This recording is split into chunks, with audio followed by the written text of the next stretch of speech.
So we're making this little skillet cauliflower pizza, and I think it would be really fun for you guys to make this at home. Take this head of cauliflower, pop it into a pot of salted water for 6 minutes, and then we're going to take it out and cover it with a towel until it gets nice and soft. We're going to take it and just break it apart with a spoon, and we're going to use some of it for our cauliflower puree and some for our pizza topping. So I have some garlic confit over here. It's just garlic that's slow cooked in olive oil. Probably about 20 cloves of garlic all told. Lots of olive oil. Put some of our cauliflower in there. It's a nice high heat. I'm going to put in a splash of dry vermouth, a little shallot, some chopped herb,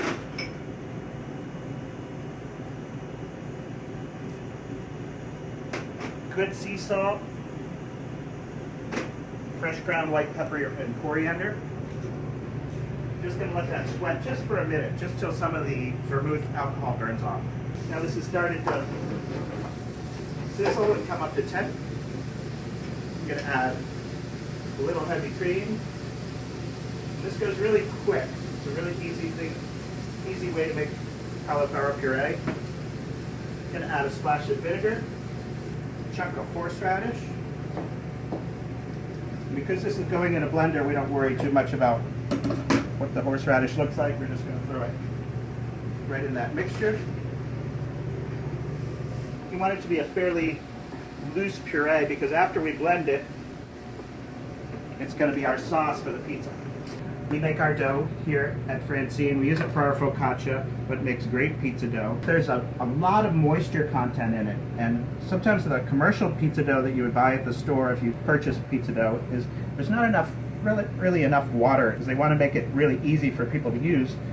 So what I'd recommend is maybe adding a little bit more water to regular pizza dough. Just throw it in a mixer and just add just a little bit more water so it's really loose and really soft. And that's a big trick to making beautiful pizza dough. It's light and crispy.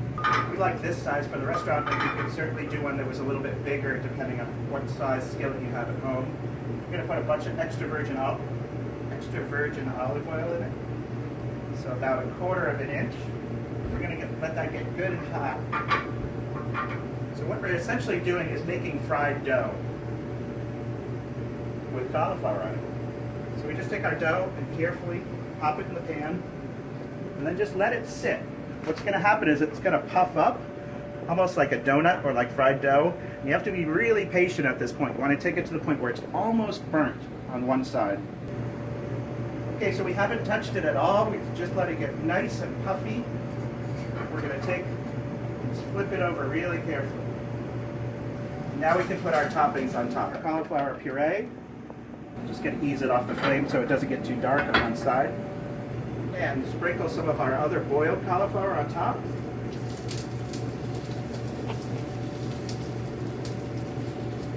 Not too much. You want to keep the toppings more on the outside of the pizza. You don't want it to get too, because the pizza toppings tend to head towards the center anyway. We're going to put a good amount of pecorino. You can use good Parmesan cheese too. Some black pepper.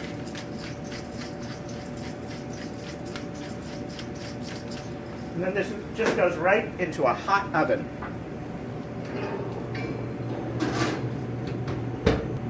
So after 5 minutes, our pizza is done.